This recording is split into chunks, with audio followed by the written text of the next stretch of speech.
Bom dia, hoje é 4 de abril, eu sou Ana Carolina Zitlag e esse é o Ouvindo um Podcast da Bloomberg Linha. Aqui eu te conto as principais notícias de negócios e de economia do Brasil e do mundo.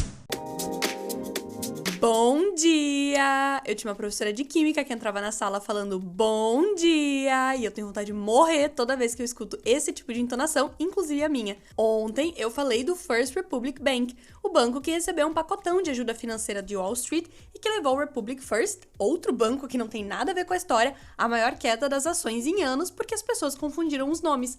Aí o Fernando, lá nos comentários, usou um exemplo excelente, que é como quando o MC Gui e o MC Guimê são confundidos por alguma coisa que eles fizeram. Confesso que eu sei quem é o MC Guimê, que ele tava no Big Brother, ele é marido da Lesha, mas o outro eu não faço nem ideia de quem seja, mas aparentemente não é o MC Guimê, é outra pessoa. E nesta onda eu vou compartilhar brevemente mais uma curiosidade de como é trabalhar no mercado financeiro. Talvez você aí já saiba muito bem, porque já está familiarizado com o assunto, ou talvez você nunca tenha ouvido falar, porque você é, sei lá, advogado. Mas cada ativo que é negociado na bolsa recebe um ticker, que é um código composto por letras e números para o investidor identificar na hora de comprar ou vender esse papel. Escrevendo sobre isso há algum tempo, eu decorei a maioria dos tickers das empresas listadas no Ibovespa. E se você escutou algum episódio anterior aí, sabe também que eu trabalhava com informação em tempo real, que funciona como um Twitter exclusivamente com informações do mercado. Pois bem, eu cansei de corrigir os meus erros e dos meus outros colegas com tickers muito parecidos das empresas, como o papel da CSN, a siderúrgica, que é CSNA3, e o da Kazan, que é CASN3, ou da CPFL Energia, que é CPFE3, da Copel, que é CPLE6, ou da CPFL Renovável, CPRE3. O que isso muda na sua vida? Nada. Mas aí é mais um exemplo que, às vezes, o que mexe com o papel de uma empresa é simplesmente burrice, modéstia à parte, de que está escrevendo ou operando no mercado. Não tem nada a ver com uma notícia factual. Era só isso que eu queria falar para vocês mesmo antes de começar o podcast. Hoje é dia de colocar o nosso jalequinho de especialista em commodities, já que a Organização dos Países Exportadores de Petróleo, a OPEP, redefiniu as perspectivas para os preços nos próximos meses após uma decisão surpresa do domingo de cortar a produção em 1 milhão de barris por dia.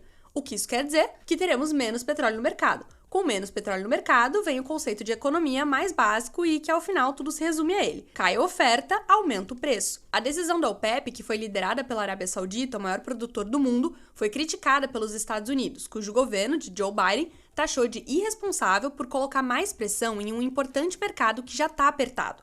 É que o aumento de preços no petróleo e seus derivados pode ser carregado para mais itens da economia, gerando um aumento da inflação, que, como a gente já tá muito craque em saber, não tá dando muita trégua em lugar nenhum. Antes do anúncio, os números da própria OPEP sugeriam que o grupo precisaria bombear mais petróleo e não menos no segundo semestre para compensar a demanda. Só que, como agora o preço tá a $80 o barril, tanto para os contratos negociados nos Estados Unidos como em Londres, a organização meio que quer fazer com que eles fiquem mais altos. Com a Agência Internacional de Energia esperando um aumento da demanda ainda esse ano, há agora um risco renovado de um novo ímpeto inflacionário para a economia global vinda do petróleo. O petróleo Brent, que é uma referência internacional negociada no Reino Unido e que serve de base para a Petrobras, chegou a subir até 8,4% nessa segunda-feira, antes de reduzir os ganhos para negociar em alta da ordem de 5%.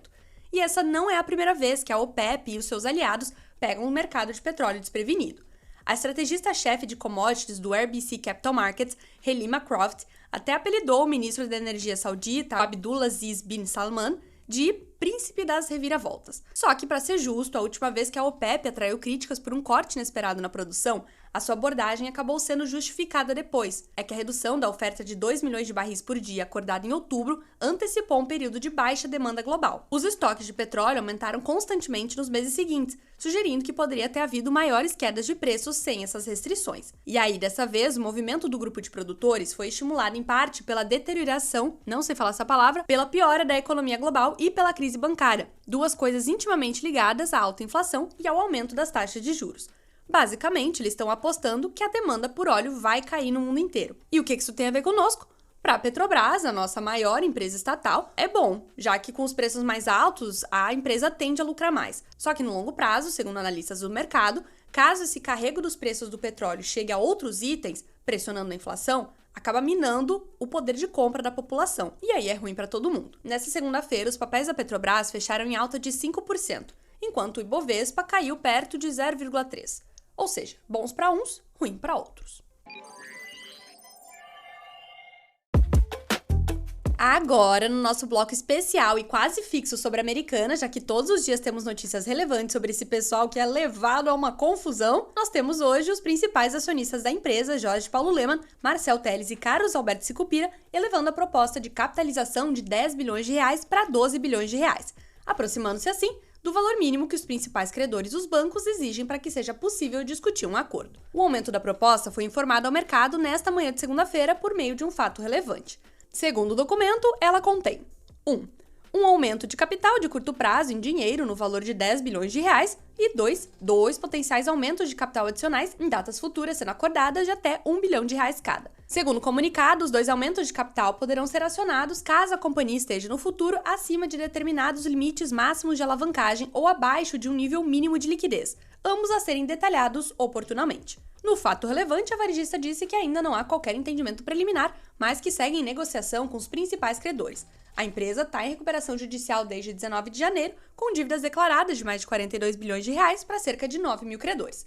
Fim do bloco da Americanas, amanhã provavelmente teremos mais um.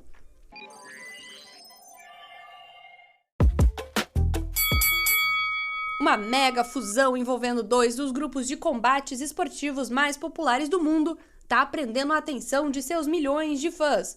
E essa fui eu tentando fazer um anúncio de luta, mas eu acho que não é assim que se faz. De um lado, a Endeavor Group, dona do UFC, que fechou um acordo para comprar o conglomerado de entretenimento World Wrestling Entertainment, a WWE, conhecido pela luta livre, por 9,3 bilhões de dólares, incluindo as suas dívidas.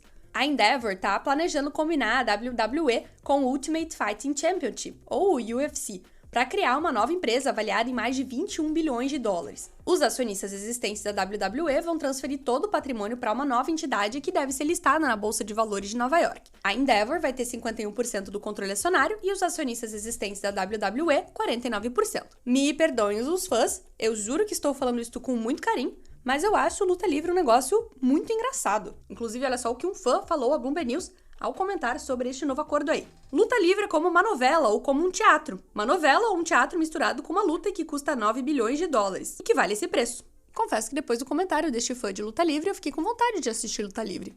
Pois eu gosto de coisas dramáticas e eu acho que luta livre é uma coisa bem dramática. E muito interessante pensar que este mercado vale 21 bilhões de dólares, não é mesmo? Muito bem. É isso por hoje só. Tal qual algum programa da Xuxa, eu vou mandar um recado pros baixinhos. Começando com o aniversário do Luiz. Ei, Luiz, parabéns! A sua namorada Isabela diz que vocês escutam juntinhos o podcast todos os dias. Eu achei romântico. Tudo de bom aí pra você. E tudo de bom pro Vini também, que diz que a irmã dele, sempre que associa alguma coisa de zumbi, fala que é o Glee dos mortos e vivos. Eu não entendi o que você quis dizer, Vini. A sua irmã parece ser uma pessoa muito interessante. E fala pra ela pra gente ser amiga. Tá bom? Dessa vez, realmente, os comentários não tiveram nada a ver com podcast, com notícia, com nada. Só pra ser entretenimento mesmo. Um beijo, até amanhã.